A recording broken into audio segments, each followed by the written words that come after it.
So funny thing about the story that I'm about to read to you, I read a little interactive choose your own adventure story here some years ago, and then there was a call that they were looking for stories from teachers that were horror stories. They wanted a horror teacher, and so I took that story.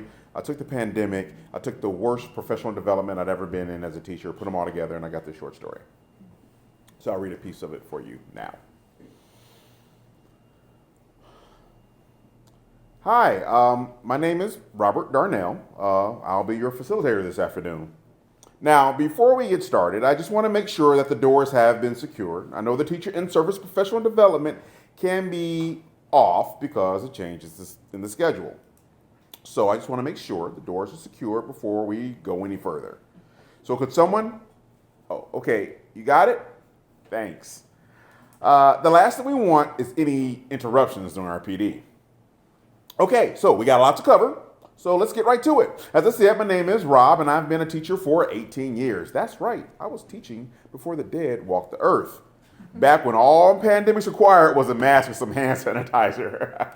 Yeah, so I was actually at work when the outbreak really got bad. The school where I worked was okay on security, but some of the staff had already come into the building with infections because they were out of sick days.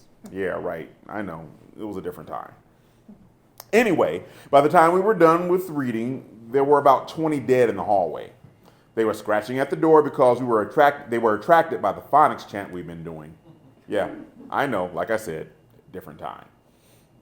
Long short, I got the kids out safely and onto the evacuation zone, and since then I've been an advocate for student safety in the time of the zombie pandemic. Now, show of hands, who also started teaching before the pandemic? Not a lot of you. Okay, I see. Oh, good. Oh, yeah. Oh, when did you start? Wow, nice. So you've been at this for a while? Really? You had to take a leave of absence. Why? Well, I could probably guess. Oh, your arm. How did you lose it? Third grader? No, 3-year-old. Oh, yeah. Those teeth are sharp even when they're not flesh-eating ghouls, right? Well, I applaud you. You've been out here doing the good work. I salute you, ma'am. I look forward to any insight you might have during the presentation, all right?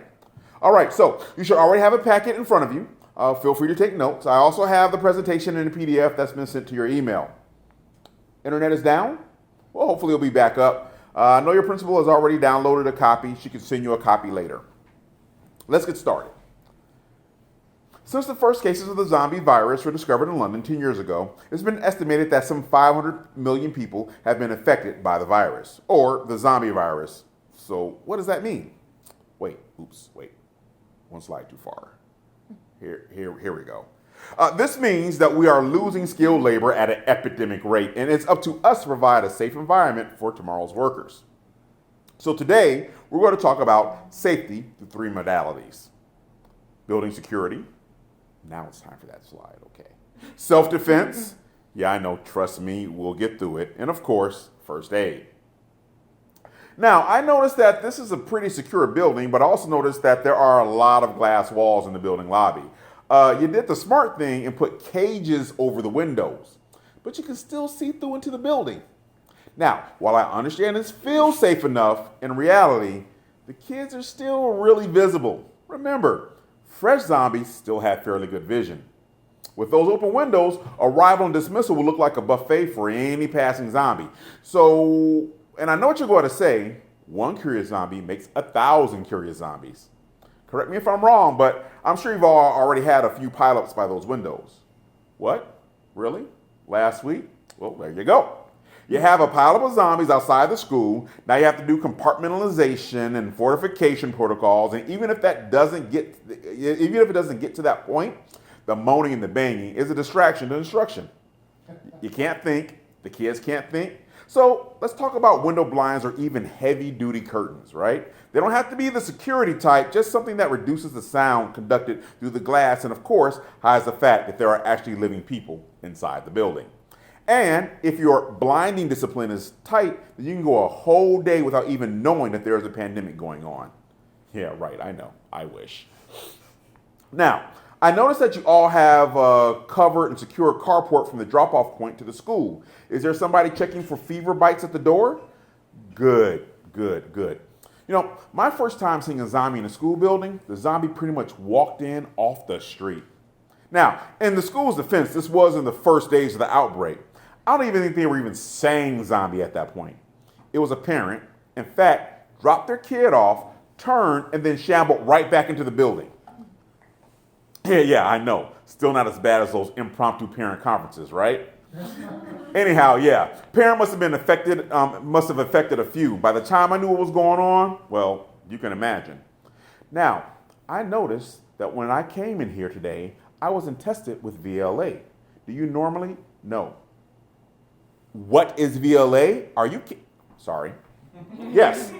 The CDC has made viral load analyzers part of the mitigation guidelines for all public buildings last year. I'm surprised oh, okay. Well, there you have it. The VLAs are on back order and the school could not get them. In the meantime, you know what to look for. Pale, cold, clammy skin, unusual marks, wounds or bites, dramatically low body temp. Anything below 95 degrees should be monitored. Now, do you have an isolation room to keep any kids that are possibly infected? Kinda? Well, okay, what's kinda? Really?